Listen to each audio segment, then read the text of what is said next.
So what do we actually know about how Mickey Lee died? According to her family and multiple outlets, Mickey's health crisis began with the flu, something that normally sounds routine and manageable.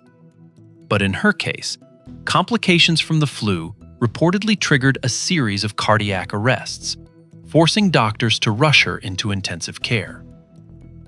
On December 22nd, her Instagram account shared a statement, echoed in a GoFundMe, saying she had suffered multiple cardiac arrests linked to flu complications and was in the ICU in critical but stable condition.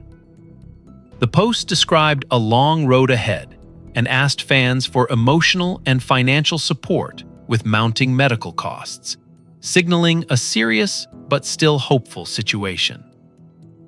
Behind the scenes, her family and close friends were at her side as doctors fought to stabilize her. But by Christmas evening, things took a devastating turn. Her family later wrote that Mickey transitioned on Christmas in the early evening, confirming that she died on December 25th at the age of 35 after suffering a series of cardiac arrests. The next day, on December 26th, her family posted a formal statement on her verified Instagram account, expressing profound sadness and thanking fans for the love they had shown her during and after Big Brother. Major entertainment outlets quickly picked up the story, confirming the cause of death as complications from the flu leading to repeated cardiac events. For many viewers, the shock comes from that contrast. A flu, something people catch every season, turning into a chain reaction that ends a young, seemingly healthy woman's life. That gap between expectation and reality is part of why this story is spreading so fast. In the age of social media, a person's last public post often becomes a symbol, sometimes comforting, sometimes eerie. After news of Mickey's death broke, fans began circulating what is now widely described as her last photo, an image from a recent podcast appearance shared on Instagram.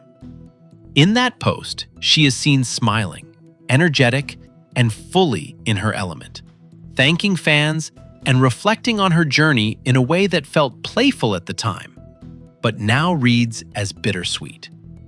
Reports say the caption captured her typical humor and confidence, with fans now revisiting every word, looking for meaning, foreshadowing, or signs of how she was really feeling.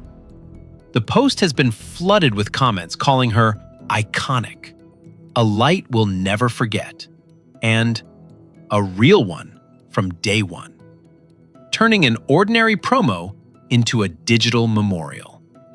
This kind of viral final image is becoming more common in celebrity and influencer culture. A normal moment, an event, a show appearance, a casual, just outside selfie, suddenly becomes the last time we saw her, replayed and reshared across TikTok, Instagram, X, and fan pages. For Mickey Lee, that last photo now stands as a final snapshot of the personality that made her a fan favorite on Big Brother. Outgoing, funny, and fully present. Mickey Lee did not win her season, but she won something arguably more valuable in today's media environment: a loyal online community. Coverage from entertainment sites and fan tributes highlights several reasons she resonated so strongly. First, her authenticity. Viewers felt that what they saw on screen, her reactions, conflicts, and alliances, matched the person she presented on social media. Second, her strategic gameplay. Articles describe her as bold and competitive, someone who leaned into the game while still building genuine connections, a balance hardcore Big Brother fans respect. Third, her personality branding. She embraced a larger-than-life persona inside the house, leaning into nicknames and jokes, and kept that energy going afterward through events, content, and interactions with fans. On platforms like Instagram and fan forums, Mickey was often framed as the kind of contestant who makes a season memorable, even if they do not reach the final. That status, beloved but slightly underdog, only deepens the emotional response when tragedy hits later. Her death, therefore, is not just a news item.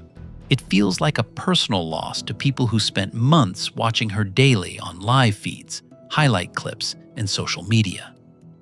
That deep emotional connection, despite never meeting her in real life, is what sociologists call a parasocial relationship. And Mickey's story shows how powerful those bonds can be. Beyond the celebrity angle, many viewers are asking a simple question. How can the flu lead to multiple cardiac arrests in someone who is only 35? Reports from her family and outlets consistently tie the cause of death to complications from the flu that triggered repeated cardiac events.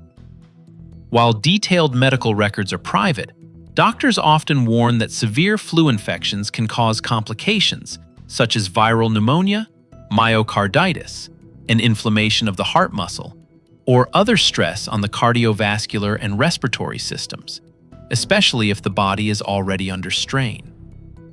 Cases like Mickey's highlight several important points for public health. The flu is not always just the flu. It can be dangerous or even life-threatening, especially when it leads to serious complications.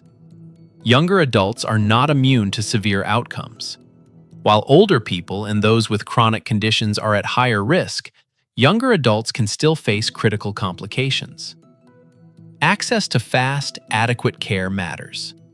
Mickey's family had to launch a GoFundMe to help cover medical costs while she was in the ICU, underscoring how expensive and stressful serious illness can be in the U.S. healthcare system.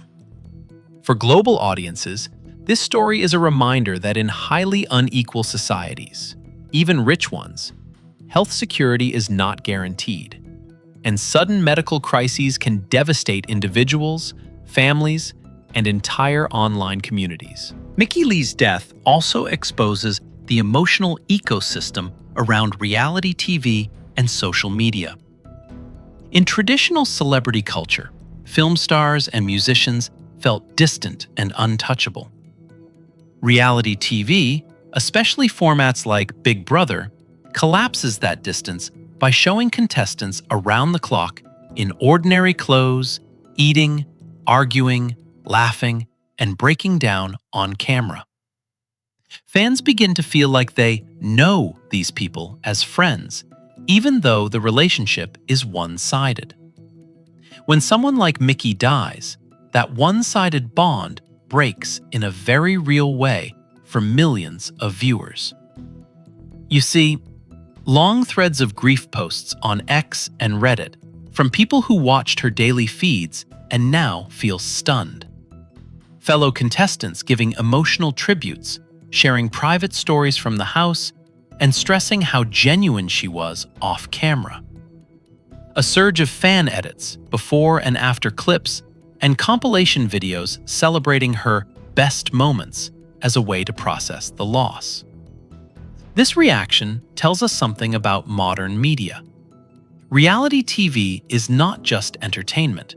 It is an emotional pipeline connecting ordinary people to curated but still very human stories across borders. A US contestant can have fans in India, Europe, Africa, and beyond, all mourning together in real time.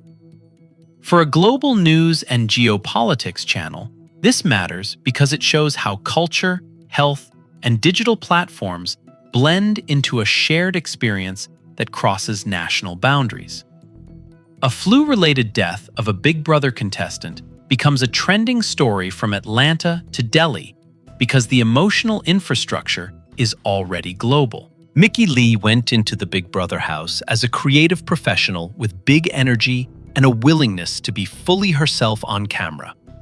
She left the show without the grand prize, but with something else, a community that felt seen, entertained, and connected to her journey. This Christmas, that same community learned that she had died at 35, after a sudden string of cardiac arrests linked to the flu, despite days of intensive care and public messages of hope. Her last photo, once just another bright moment in a busy media schedule, is now being shared as a digital farewell, a reminder of how fragile life is, even for those who seem unstoppable on screen. Her story raises difficult questions about health, the cost of care, and how deeply audiences are tied to the people they watch and follow every day. And it leaves one lingering thought. In a world where anyone can become globally visible overnight, the line between entertainment headline and human tragedy has never been thinner.